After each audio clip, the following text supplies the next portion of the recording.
All right. Okay. The date, October 29th, 1926. The time, well, it wasn't Monday Night Football, I can tell you that. It was played in the afternoon. The teams, the New York Football Giants at the Pottsville Maroons. And the place, Artillery Park, Wilkesboro, Pennsylvania. And this was an exhibition game. And let me see here. I got it here somewhere. And the price of the tickets, if you're still interested, price of the tickets was $1 and $2. National Football League, Artillery Park this afternoon, Pottsville. I'm gonna go over this just a minute here. So it's Pottsville, world champions versus from the year before. Of course, the people at Pottsville think they're the world champions from 1925. This game was played in 1926. I'm going to explain what that meant in just a minute here. Get tickets if you're still interested. Hustle on down. If you go back 100 years in time, hustle on down to Colombo Public Square, W.D. White's South Main Street, and pick your tickets up for $1 and $2 respectively. I gotta love it. But this was an exhibition game played between obviously, as I said, the New York Giants and the Pottsville Maroons. Now, both teams were part of the obviously the NFL. The Maroons this is what I don't know. Just makes it so interesting for me. Is this older stuff, because only stuff like this I'm going to go over could happen back then. There's stuff like this ain't going to happen nowadays. Probably ain't going to happen nowadays. But both of these teams obviously were part of the NFL. The Pottsville Maroons wanted this to be a league game. You know, whoever wins, hey, you get a win, right? If you get a lose, you get a loss. Giants did not want it to be a league game, because the Giants, actually both these teams were playing, I believe, I'll go over the schedule in just a minute. I think like within 10-day span, they played 4 games. So the Giants, what they wound up doing, they didn't play like all their starters, because they had 2 additional games coming up right after this game. Little did the Giants, this game was played on, I believe it was a Thursday, 29, 30, maybe Wednesday. But, on November 2nd, 4 days later, the Giants had a game. Little did they know it would get rained out. Let me see here. Oh, I'm sorry. My bad. Oh, no. Okay. Yeah. Oh, no. This game was played on October 29th, as I said. 2 days later, they played. So this game was supposed to be on a Friday. 2 days later, on Halloween, which would have been a Sunday, the Giants were playing the Brooklyn Lions at the Polo Grounds, but it was postponed due to rain. And then 2 days after that, on a Tuesday, the Giants played the Canton Bulldogs at the Polo Grounds. So, I mean, if you look at also here, right, the Giants played a game on Sunday, October 24th. Then they played this game here 5 days later against the Pottsville Maroons. And then they had their game on Sunday, October 31st. So October 24th, October 31st, and then on Tuesday, they played the Canton Bulldogs. So basically, the Giants played 4 games. We're supposed to play 4 games in 10 days. They didn't know that the one game was going to get rained out. But so they played October 24th against the Kansas City Cowboys at the Polo Grounds. 5 days later, they played the Pottsville Maroons at Artillery Park, Wilkesboro, Pennsylvania. 2 days after that, they were playing the Brooklyn Lions at the Polo Grounds. And then 2 days after that, they played the Canton Bulldogs at the Polo Grounds. So they played 4 games in 10 days. Now, if you look, if you look here, now, it was the same thing with the Pottsville Maroons. They had Same thing. They played October 24th at the Providence Steamroller. 5 days later, they played this exhibition game against the Giants.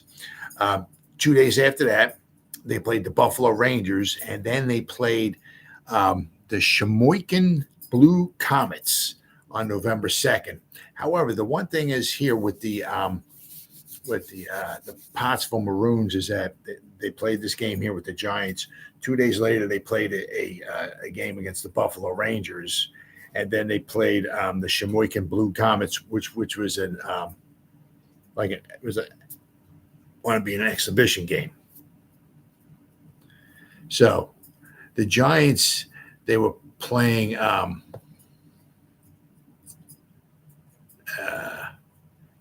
all their games were against NFL teams. The Pottsville team here, the Pottsville Maroons, they played the Giants on October 29th, and they played the Buffalo Rangers on October 31st, and then they played an exhibition game against the Sheboygan Blue Comets, which they won 48-0. So they could rest their players. Well, as I said, the Giants did not want this game here to be a league game because the Giants didn't wind up sending a lot or didn't play a lot of their stars. So they, if they weren't playing a lot of their stars, they didn't want this to be a regular game. So they just made it an exhibition game. Well, that kind of ticked off the Pottsville Maroons. The Pottsville Maroons were also kind of ticked off. I'm going to go over an article here in just a moment. Because the Giants had a game scheduled the year before against the Pottsville Maroons, and according to people at Pottsville, the Giants were the ones who kind of canceled the game. So the Pottsville, they're a little pissed off about the Giants. Now, what happened here, and this is very, very interesting, in 1925, as I read off there, that thing, that little article there about the tickets, it said that the world champion. I think I X'd out of it. Yeah, I did. I X'd out of it. It said the world champion, Pottsville Maroons. Well, in 1925, the Pottsville Maroons were, it's like the 1925 scandal. They were the champions for just a real short period of time. They beat the last game of the season for them. They beat the Chicago Cardinals. The Chicago Cardinals going into that game, the Pottsville Maroons had 2 losses, and the Chicago Cardinals, I believe, had 1 loss. So the Pottsville Maroons were to win, which they did. They would have a record, I believe, of 10-2. The Chicago Cardinals, who wound up lost, would have a record of 9-2. And a lot of teams didn't play the same amount of games. So basically, that was the end of the season for both teams in the NFL for that season. So since the Pottsville Maroons won the last game of the season against the Cardinals, Pottsville was 10-2. The Cardinals were 9-2. So the better winning percentage went to Pottsville. So for just a short period of time, Pottsville was the champions with a record of 10-2. Right, I believe it was right after that. The Cardinals, they went out and they let's see here if I can pick this up here somewhere along the line here. Let me type this in here. 1925. The Cardinals picked up 2 additional games. Chicago Cardinals. They went out and signed 2 additional games right after, I believe it was right after they lost. Because what they wanted to do,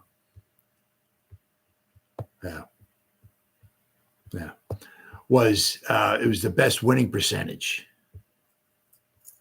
Is this? Can I get it here? There we go.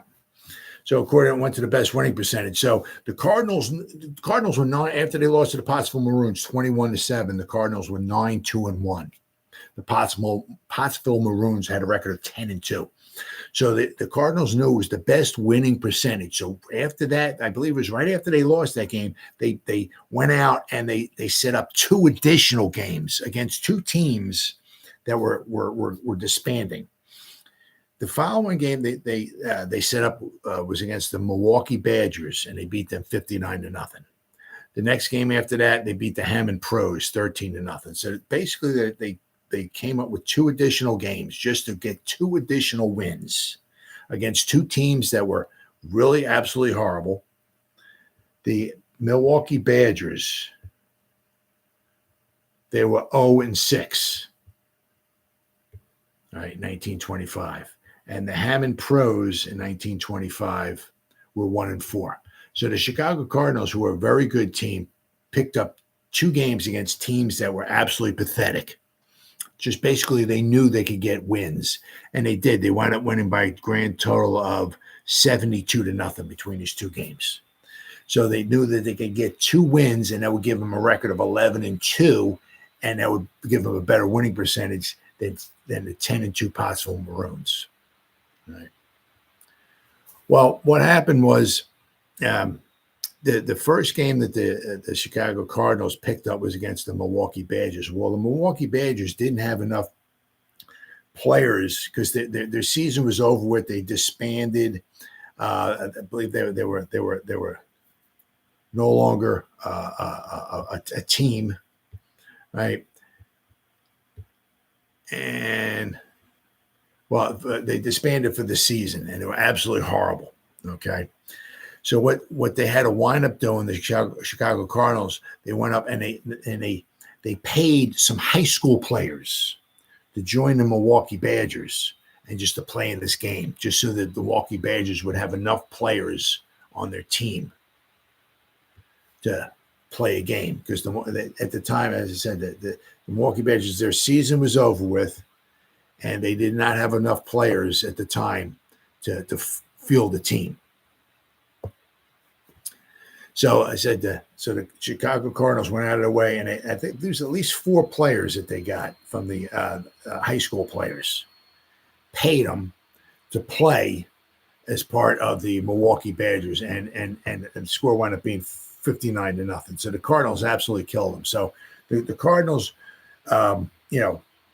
paid players, high school players who should not have been there, and actually, the game was supposed to be stricken from the records, but it wound up being, it wound up staying. So that if you ever look back at the Cardinals' NFL record from 1925, the Cardinals had a record of 11-2-1.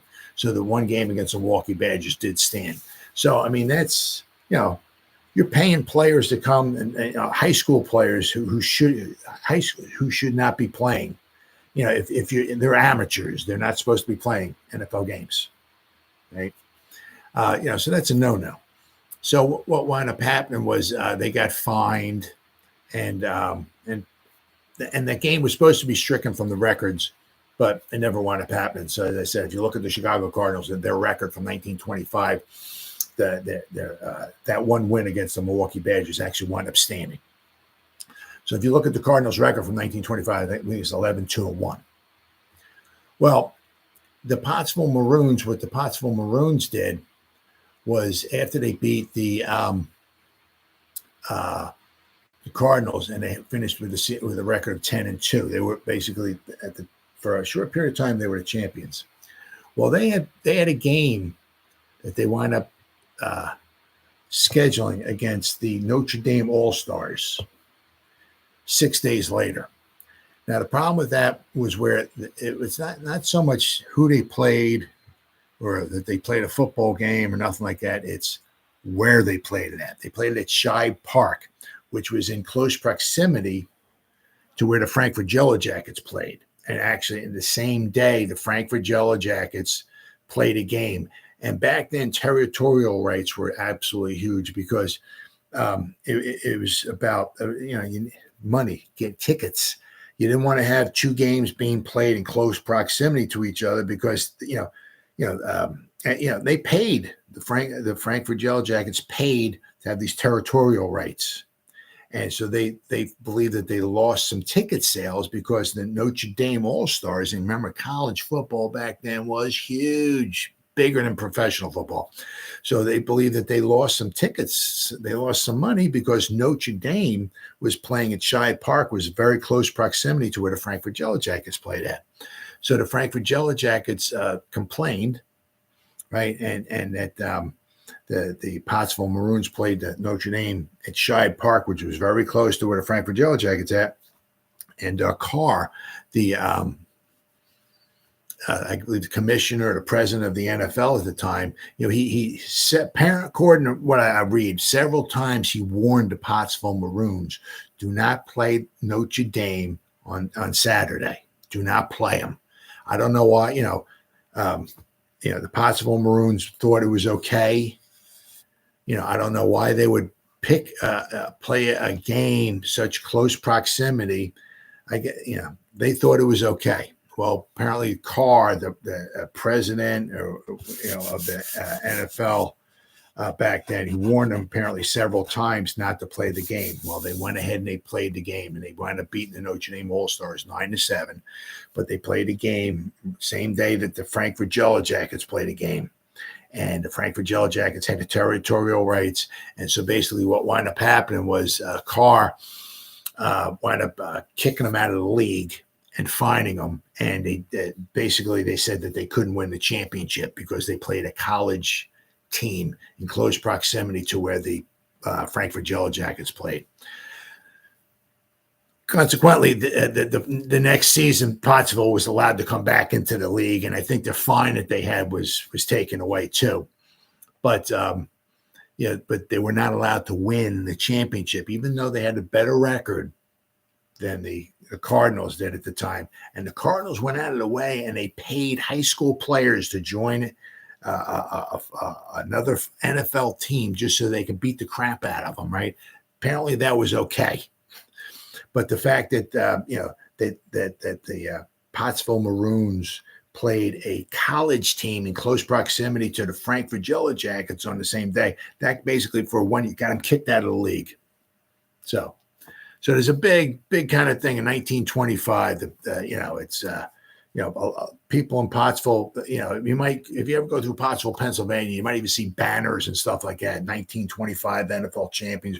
Because they were. If they didn't schedule a game against the Notre Dame team at Shibe Park, if they played almost anywhere else, farther away or whatever, right? Or picked a different day instead of playing on Saturday, maybe they played on a Monday or something like that. Because back then they had blue laws. They couldn't, around Philadelphia, you could not have blue laws. You could not play a game on Sunday, baseball or football. Could not in 1925. Blue laws. We're not allowed to play a football game on Sunday. So if they played the game at Shibe Park on a Monday or on a Tuesday or something like that, they would have been fine. It probably would have been crowned the NFL champions. But because they went against the wishes of Joseph Carr, and they played the game, which was once again in close proximity to where the Frankfurt Yellow Jackets played a game, they basically got kicked out of the league just for just a short period of time, because there was another league that got formed. The AFL got formed in 1926,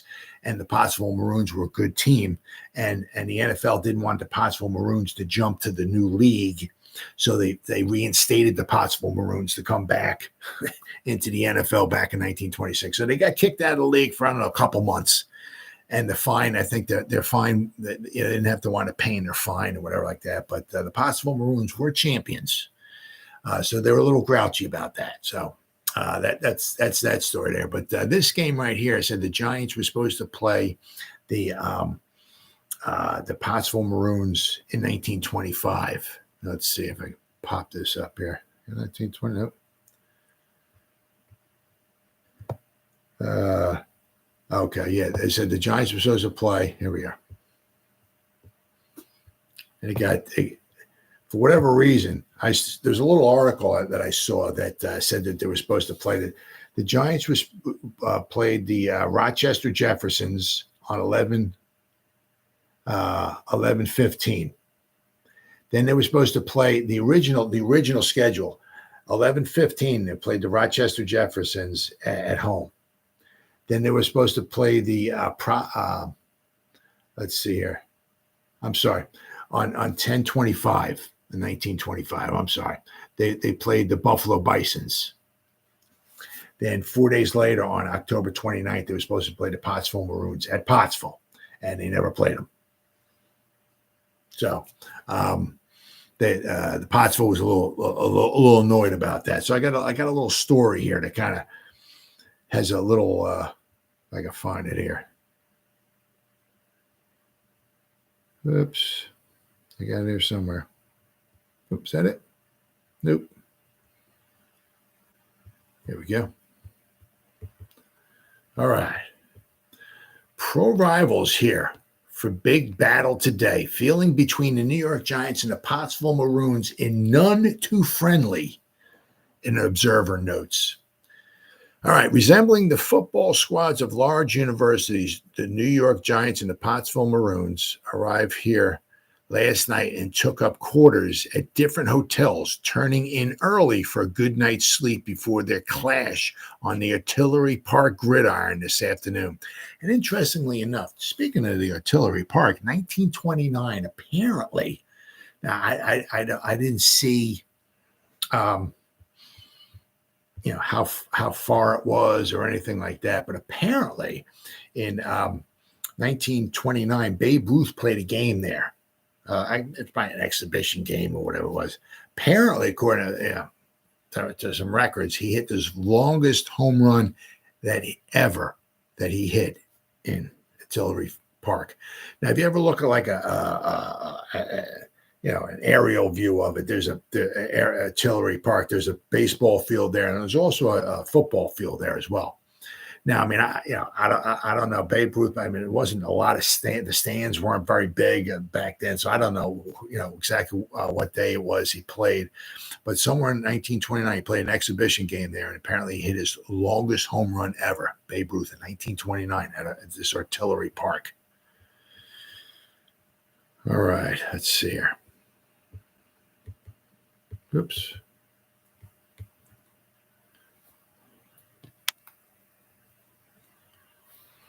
The Giants, under the direction of our own Earl Pottinger and the team owner, Dr. March, registered. Well, he was their set. It wasn't so much the team owner. He wasn't the owner.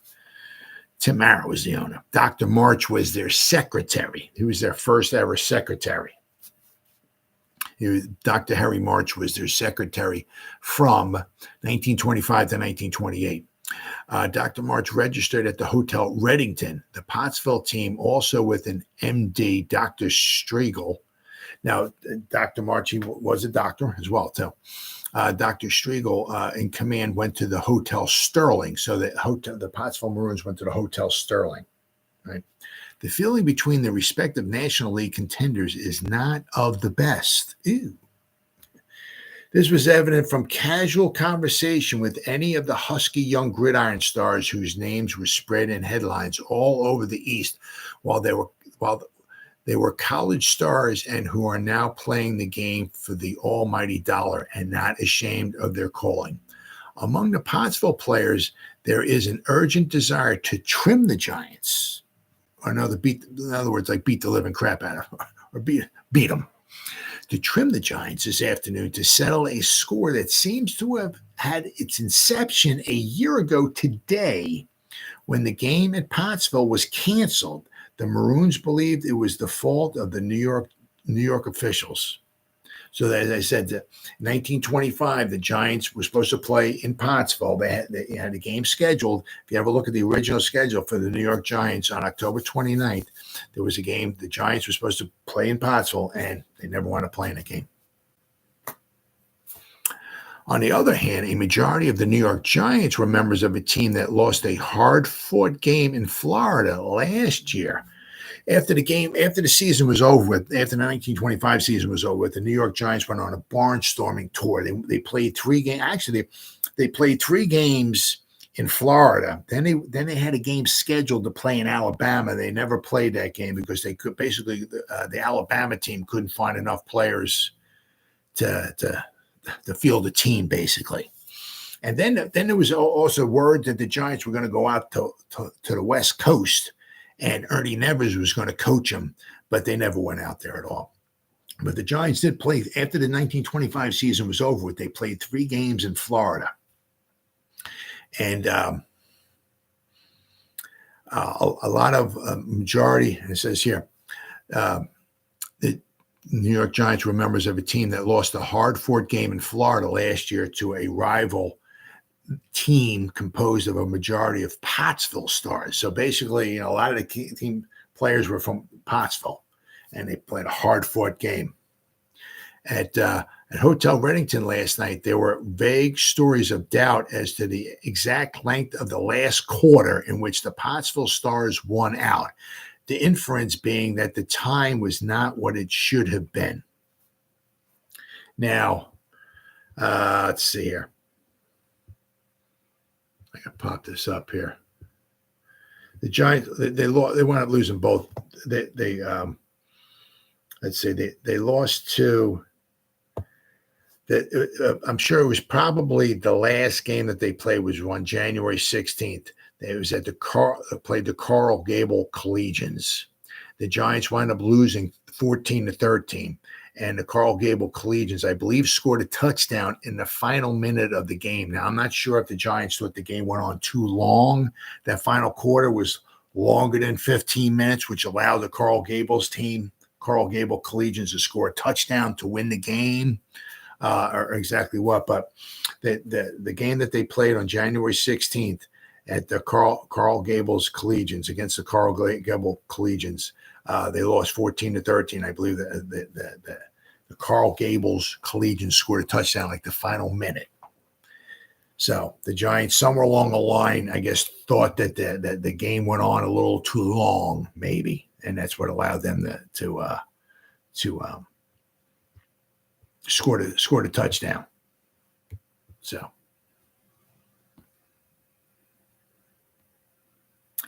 Another sore spot was that apparent from conversation in rival camps last night had to do with the inability of officials to obtain consent to declare today's game an official National League contest. The winner to get credit in the percentage table that will determine the champions for the year. Because remember, back then in basically from 1920 to 1932, there was no championship game. So basically, whoever wound up with the best winning percentage was declared the winner, right? Pottsville officials and players are openly eager to have the game considered official and say that President Carr has given his approval, but the New York Giants object to the program and insist that it be an exhibition contest. Now, as I said, the one reason why is because the Giants are playing a boatload of games in a short period of time, and they wanted to rest some of their starters. That's why. It says, at the headquarters of both teams last night were many local fans eager to renew acquaintance with some of the professional stars whom they knew at college. Obviously, I mean, the Giants were like chock full of all Americans, and obviously Pottsville had a bunch of players. Pottsville team had somebody from Penn State, somebody from Lafayette, another person from Lafayette, somebody from Rutgers, somebody else from Lafayette, somebody from St. Bonaventure's, Ohio State, Georgetown, Pittsburgh, Michigan, Shenandoah, Colgate, Pittsburgh, Villanova, Georgetown, so starting time for today's game, if you're still interested, is 2:30, promptly 2:30. Starting time for today's game at Artillery Park has been fixed at 2:30, and Morris Kimmerer, the promoter, has everything in preparation for the big battle in the stadium that 2 weeks ago was the scene of the Bucknell-Villanova college teams clash. This afternoon's battle may lack the color and thrill of a college game with the undergraduates and their cheerleaders, but promises to furnish a few thrills from the viewpoint of inside football.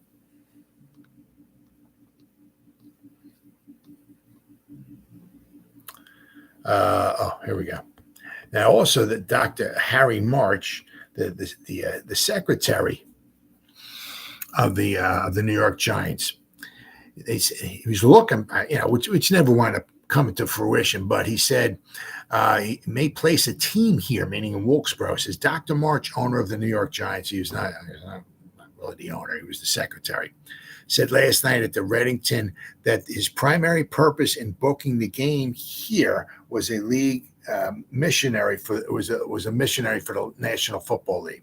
The officials of our league recognize Wilkesboro as one of the best sporting towns in the East, and I have been instructed to look the local field over with a view of putting a franchise here next year, Dr. March said. If the National League entered here, it would not hope to play Sunday football because I said, once again, the blue laws. You couldn't play football on Sundays back then. So it had to be on Saturday. This would be an ideal place for Saturday games by Western teams going into New York for Sunday games. Now, a lot of what some football teams did back then was they played the Frankfurt Yellow Jackets. Okay, so they would get 2 for 1. They would go on a weekend and they would play 2 games on a weekend. They would play the Frankfurt Yellow Jackets in Philadelphia on Saturday because you could play football on Saturday.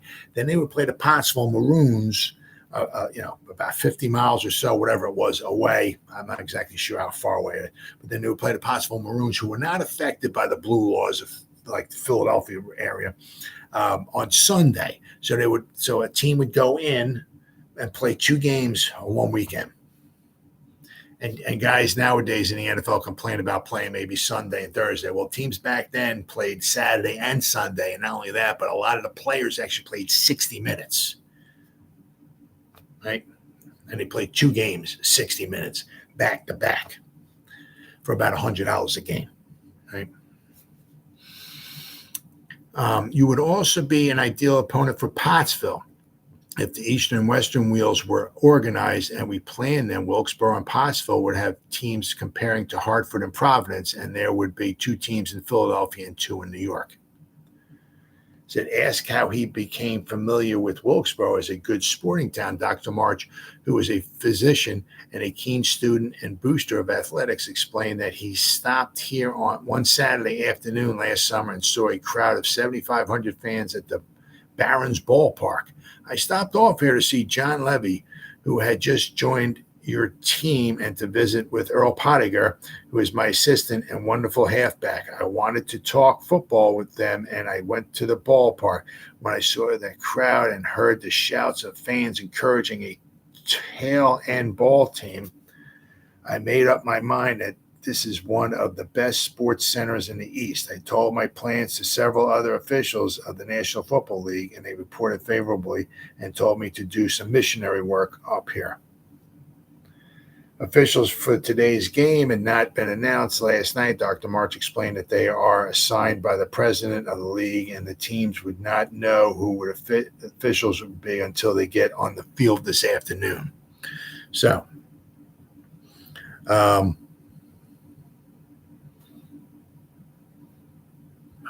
right. So they that never wound up coming to fruition. They never wound up, putting a team in there, but it would have been a good, would have been a good situation there because back then, they played, a lot. Yeah, as I mentioned in the beginning, the Giants this particular time from the 24th, from October 24th to November 2nd, like a period of like about 10 days or so, whatever. They played 4 games. As I said, a lot of the teams, a lot of the players played like 60 minutes. Or they might have been substituted for it. Back then, I think that if you came out, I think you had to come out for the whole quarter and you can go back in the next quarter. But a lot of the players played 60 minutes. So, a lot of these guys played like 2 days in a row, 60 minutes and 60 minutes. They got beat up and they didn't make a lot of money. They made the money that they made was good compared to working a job. So don't get me wrong there. I mean, you figure that the game might have lasted maybe 2 hours long because there's no commercial timeouts or nothing like that. So the game might have lasted 2 hours long or so, and they might have made $100. So you figure, I mean, hey, I play some football and make $50 an hour. Hey, that's pretty good. Not many people were making $50 an hour back then. So I mean, if they played 2 games Saturday and Sunday, they might have made $200. I mean, that was a huge sum of money back then. But the guys got beat up. And, I mean, obviously, medical treatment and everything wasn't like it was back then. That's why a lot of these guys, their careers were very, very short. But as I said, this was an exhibition game. So the Giants came into this game. I believe they were, let's see, where are we at here? All right, so the Giants, let's see, they just beat the Kansas City Cowboys, so the Giants were 3-3. The Giants started the season 2-0, then they lost 3 games in a row, then they beat the Kansas City Cowboys, so they wound up 3-3. And I said this was an exhibition game. I said because the Giants, were playing so many games in such a short period of time that they wanted to rest some of their players, so they figured they were resting some of them. Pottsville was a good team they wanted to, rest some of their players. So they were putting like some of their second stringers in there. The chances of them winning probably weren't very good. And, they would wind up losing this game. But so I got a couple articles here. So let me go over and read this. But apparently it was not good blood between these two teams here, to say the least. Let me find okay. We can find a couple articles here.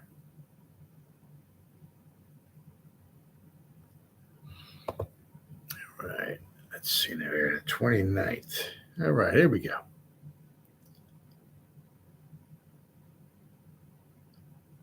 All right. Lone field goal brings victory to Pottsville.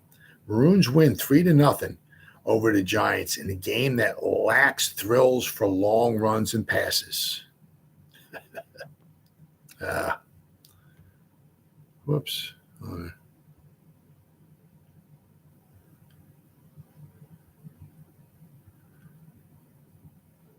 Try this again. Okay, hold on here. Trying to zoom in here as best I can. Okay, here we go. We're good. All right. Minus only the students' cheering sections, the pennants and the – hold on. Try this again here. There we go. Okay, that's better. All right, minus the cheerleaders that make it college gridiron contest, the Pottsville Maroons and the New York Giants gave Greater Wilkesboro its first sample of the kind of game played by National Professional Football League. Yesterday, Pottsville won the game 3-0 by virtue of a placement kick from the 25-yard line early in the second quarter. Jim Welsh, a Scranton boy who starred with Colgate University for several seasons, booted the field goal, the ball being held by Millman, former Lafayette back. A crowd of about 3,500 fans appeared to enjoy the sample of the professional game afforded, but there was little cheering or evidence of partisan feeling except from a large crowd of Pottsville rooters in the East Grandstand who consistently urged on their favorites. As an exhibition of technical football, the game was splendid, but it lacked thrills to a noticeable degree.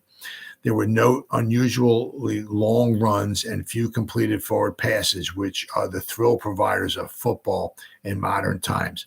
Pottsville gained on short passes frequently, but there was no long heaves completed. Pottsville appeared to be the better team, especially in the first quarter and the first 5 minutes of the second period until they gained their 3-point margin. After that, the Schuylkill neighbors seemed content to play a defensive game and to protect its lead. The greater part of the game was spent in a succession of line smashes by both teams, Pottsville using a cross buck constantly. I do apologize. Let's see here. Latone lives up to the rep. The biggest thrill of the game came in the first quarter when Tony Latone, Edwardville ace out of Maroons, proved to the satisfaction of his neighbors that he is all that the Pottsville fans say he is when it comes to line smashing. After the kickoff, Latone started a series of off-tackle dives that pushed New York back 30 yards. Bankert, former Rutgers star, who was high scorer in college ranks in 1924, relieved Latone every third play. But it was the Edwardsville boy who hurled himself through the apparently impeccable holes imperceptible holes in the Giants' line and always came through with a 5 or 8 yard gain. It was this attack at the Giants' goal line that paved the way for Pottsville's score shortly after the shift came for the second quarter.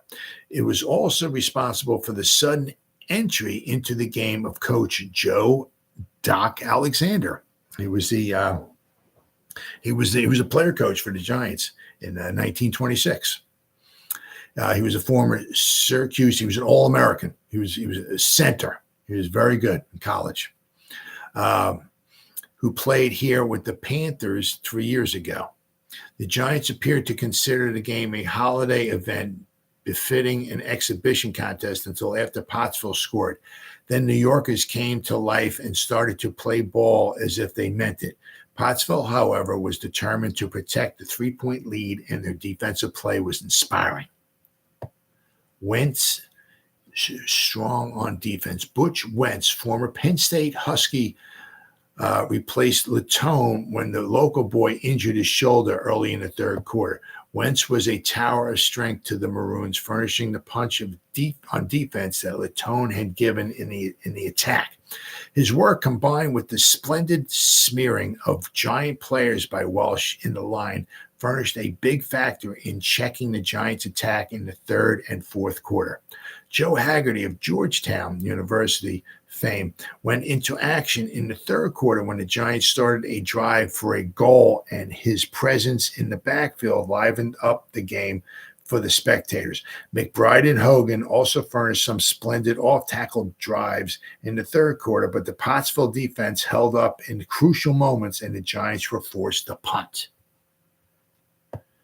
Koppisch fails to produce. In the final quarter, Walter Koppisch, former Columbian captain and recognized one of the big stars of the professional football, strode on the field and the fans sat up, expecting new life. Koppisch, however, never got started and did not change the run of the game.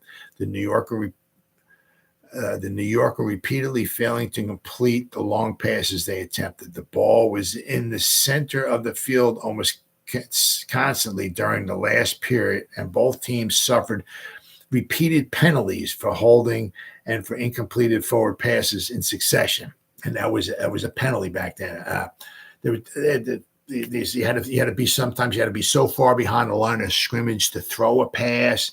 I thought there was a rule that if you threw a pass in the end zone and it was incomplete, it was a turnover on downs. Apparently here it's like if you throw for holding, and if you threw incompleted forward passes in succession, like back-to-back plays, back-to-back incomplete passes, that was a penalty. So there were a lot of penalties back then. Pottsville sent in some of their first starting men toward the end to bolster the defense that seemed to be the sole aim in life at that moment. Hinkie Haynes of the Giants was returned to action by the Giant officials, but the speedy little Penn State hero failed to pull off any runs, several of which had advanced the ball 10 or 15 yards in the second quarter. The last 3 minutes of the game saw exchange punts. Brown, a Pittsburgh graduate, having the better of the kicking duel and eliciting favorable comment from the fans for his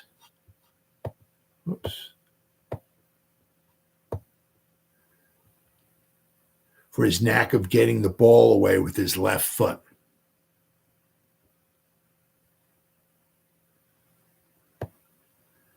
Says no credit for the Maroons, although this is the only time the teams clashed this season. Yesterday's game will not count for Pottsville in the league standing. New York insisting that it be an exhibition game because both teams have games on Sunday and on Election Day, which is 2 days later. Both teams have games on Sunday the 31st, and then 2 days later on Election Day. So on Sunday and Election Day, which accounted for the rest given several of their stars.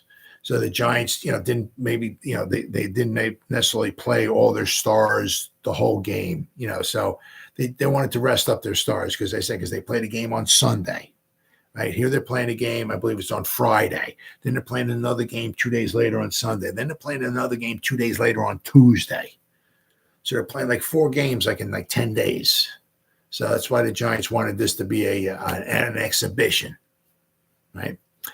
So let's see, for the left end for the Pottsville Maroons was Berry. The left tackle was Racius. Rasius, maybe. Left guard was Welsh. Young Flesh was their center. Osborne was their right guard. Josh was their right tackle. Busher was their right end. Millman was their quarterback. Brown was their left halfback. Bankert was their right halfback, and Latone was their fullback. Tilly Moss was the Giants' left end.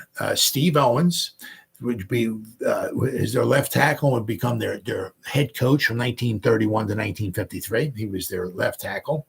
Tomlin was the left guard. Murtaugh was their center. Williams was their right guard. Harms was their right tackle. Bolmar was the Giants' right end. Griggs was their quarterback. Hogan was the left halfback. Hinky Haynes, who scored the first 2 touchdowns in Giants history, was their right halfback, and McBride was their fullback. McBride was very good. Very, very good back. I said the Pottsville Maroons scored a field goal in the second quarter, and that was it. Substitutes, we got Pottsville. Wentz went in for Latone. Kennelly went in for Berry. Ernst went in for Millman. Hathaway went in for Josh. And New York, Doc Alexander went in for Bolmar. Bednar went in for Williams. Haggerty went in for Hinky Haynes. John Alexander went in for Bednar. Kopish for Hogan, and Haynes went in for Griggs. The officials, Tom Hewitt. The umpire was Madden Newark, and the head linesman was Joe Donlevy. All right, so I got one more article here I'll read real fast here. Let's see here. How about this one here? All right, here we go. This is a shorter one here. And we got Pottsville Maroons defeat the Giants, Wilkesboro, Pennsylvania. Now, see, this is weird because it says 5,000 Gridiron fans had their first glimpse of professional football. Now, in the other article, I think it says 3,500. I love it. Let's see here. So the Pottsville here today, when the Pottsville Maroons of the National League defeated the New York Giants 3-0, it was played as an exhibition contest. And as I mentioned, I told you why the Giants did not want it being a regular season contest because they didn't play their stars like the full game. They rested their stars because 2 days later they were going to play another game. 2 days after that, they were playing another game, right? Pottsville scored early in the second quarter after Tony Latone had smashed through the New York line for more than 30 yards. Latone alternated with Bankert, former Rutgers star, in carrying the ball, and when they reached the 25-yard line, Millman called for a placement kick, which Welsh, a Scranton boy, booted over the goal for the only score of the day. Neither team came within striking distance of the goal in the third and fourth quarters, which were marked by a series of incompleted forward passes and repeated penalties for holding and for successive incompleted passes. Pottsville tried again for a field goal in the last quarter, but Tilly Voss blocked the kick. Pottsville rolled up 12 first downs to 6 for the New York Giants. Dr. March, the owner, he was their secretary, of the New York Giants, declared that he hoped to have his team represent Wilkesboro in National League games and Sunday contests. So, Let's see here. Well, I got one. Got one more here. Maroons defeat Giants. Yeah, I got one more here. That's it. Jeez. Gotta watch Ron. Okay, here we go. Let me get this big. I got one more here. I'll read. Oh, I gotta get this even bigger. Some of the writing is small. Some of it's big. Now, this one here, this article here, very interesting. It said 4,000 fans sit through great game as threatening clouds darken the field. The Maroons defeat the Giants. This one says 4,000. It says Welsh is game's star. Let me get it. I'll get a little bit bigger so I can read it. Okay, here we go. Jim Welsh's trusty right foot was the margin of victory in the Pottsville Maroons 3-0 victory here today over the New York Giants. Welsh sent a placement kick sailing over the bar in the first quarter, which was not true. It was the second quarter.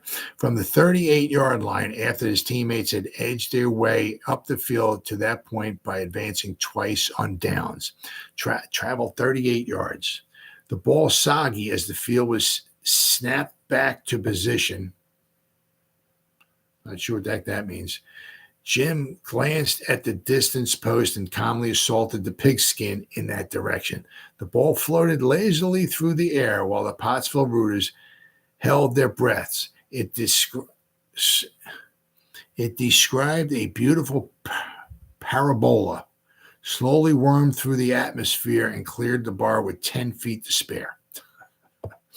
Welsh was the outstanding star of the game. Not satisfied to continue his activities to kicking talents, he smeared many of the New York's well-timed thrusts, frequently throwing Hinky Haynes and Jack McBride for losses.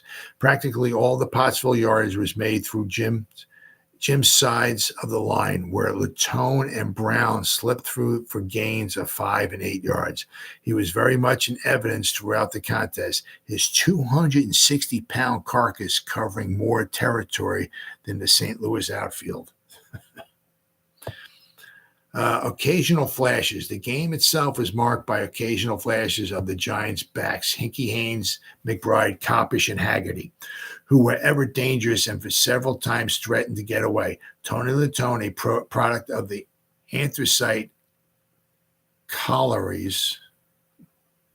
Brown, former Pittsburgh fullback, and Hank Benkert of Rutgers Collegiate High Score in 1924 gained occasionally through the line. Brown's punting was the most remarkable to be seen in the hard coal district in recent years. His punts were long spirals, giving the ends plenty of time to get down the field.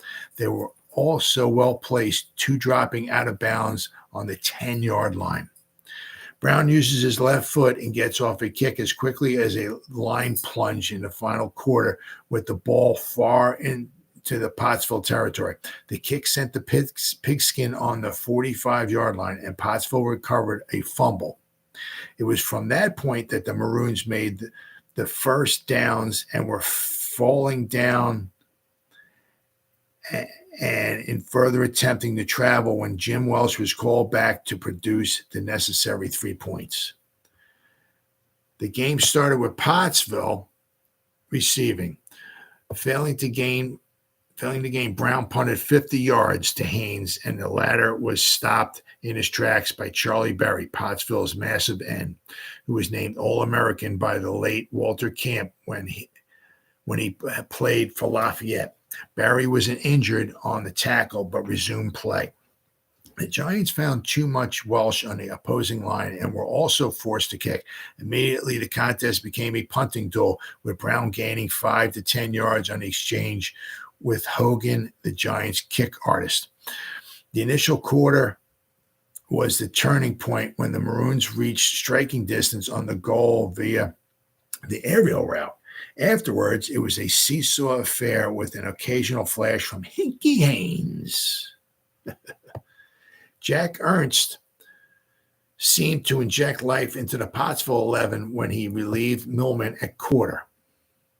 On the kickoff, Ernst, who starred at Lafayette and led the NYP Baseball League in batting this season, sneaked through the Giants team for 20 yards before he was finally dropped. The Maroons set out in earnest and gained repeatedly on forwards to Butcher and line thrust by Latone, Wentz, and Benkert. The 30-yard line was reached in a very few moments, and Jim Welsh was again called upon to do his stuff. This time, the line did not hold, and the kick was blocked by Tilly Voss. One of the Giants linemen picked up the pigskin and raced 30 yards before he was stopped. Incomplete forwards on the Giants lost the ball, and the express train backfield, Haggerty from Georgetown, Jack McBride of Syracuse, Coppish of Columbia, and Hickey Haynes of Penn State was sent in. From then on, Pottsville was worried. The four above-mentioned backs form a combination of unexcelled for speed and elusive lateral and forward passing. 3 times it looked like curtains for Pottsville when long forward passes landed in the arms of Haggerty and Haynes. Both fumbled, but the passes were repeated and threatened to tie up the game until the whistle blew. The game was attended by over 4,000 fans, over 300 journey from Scranton. Pottsville sent 3 train loads and countless bus and automobile loads of followers to root for their home club. The Pottsville delegation lent a sort of college atmosphere to the park. Practically all of them bore pennants, and a cheering section was set up with a cheerleader and several novel yells. Predominant among the spectators were hundreds of Lafayette College alumni of northeastern Pennsylvania. Both teams carried several former Maroon stars. They were Joe Williams, Al Bednar, Jack Ernst, Charlie Berry, and Whitney Millman. The game itself was a tussle between 22 players built on the order of the Woolworth Building. Most of them registered near and above the 200-pound mark and range in height from 5 feet 10 inches to 6 feet 3 inches in height. There was enough beef on the Giants line alone to move the abundance of the Wilkesboro New Memorial Bridge. So there was, I said, I mean, and in this article here, they had Pottsville scoring in the first quarter. So I did notice that quite a bit. A lot of times they had that a lot. Where you read one article from one newspaper and it'll say like 10,000 fans.